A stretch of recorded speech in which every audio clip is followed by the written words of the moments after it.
Heavy rains have caused havoc in various parts of the country, causing massive damage and losses. The rains have caused floods, landslides, and displacement of people. In Budalangi, floodwaters have destroyed farms, roads, residential houses, and displaced more than 1,000 families. Residents of Lamu, Tana River and Garissa counties who live in risk-prone areas have been urged to move to higher ground as Masinga, Kindaruma and Kiambere dams are all full and will spill over in the next 2 days. A team of senior government officials led by the Eastern Regional Security Committee and Disaster Management said the dams are holding millions of cubic meters of water, which pose a major risk to people living around them. Tumeongea na Regional Commissioner upande wa Coast ili kuwaeleza kwamba kuna maji mengi ambayo yanatoka upande huu yakielekea nyanda za chini, na tumearifiwa kwamba watu wa Tana River, sehemu za Garissa wanaelezwa. Watu wa Warma wametuhakikishia na tuko na wao hapa kwamba wanaendelea kupeana habari kuhusu maji, kwa sababu kila asubuhi wanapima levels ya maji. For the second day, families in flood-prone areas of Budalangi spent the night in the cold. More than 1,000 families were rendered homeless after flood waters submerged their homes. More than 1,000 families were rendered homeless after flood waters submerged their homes. They're now camping in schools.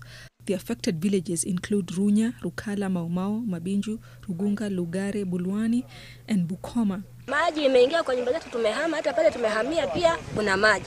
Sasa sisi tunaomba tu tuletee makapera tujengee tu ninio nyumba ndogo ndogo. Na pia wameenda kwa watu wa karibu wamehama temporarily tukingoja maji iende chini.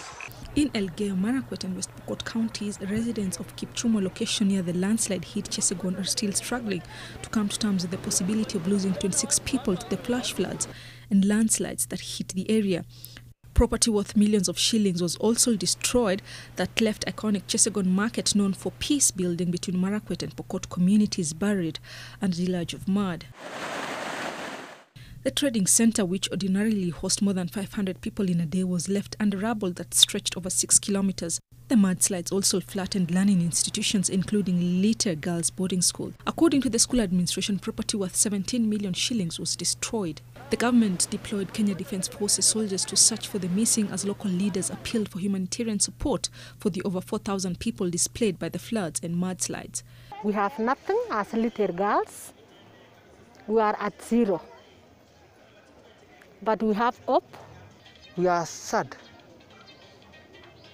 for losing the school completely. But the community today have sat down and have agreed to give us a crown, a new crown, saver one. In Samburu County, dozens of families have been rendered homeless as River Wasonyiro burst its banks, causing flooding in areas nearby. The most affected region is Uluwat in Samburu North, where 2 people were swept away by flood waters. More than 200 goats, 5 herds of cattle and an unknown number of camels were also swept away. Hotels were not spared either. Disaster management teams rescued tens of people who had been marooned by the raging waters. 11 people were evacuated using a helicopter. Residents living on the lower areas have been called upon to be extra vigilant and move to other raised places in order to avoid loss of lives and property. And today in Samburu we had 2 incidents. One which happened last night, in which we were informed 2 people lost their lives and property. A number of livestock were swept away. And here, 3 young men were marooned by the Waso River. The Met Department has urged the public not to ignore updates on rain patterns, saying most parts are currently receiving long rains which will continue up to May.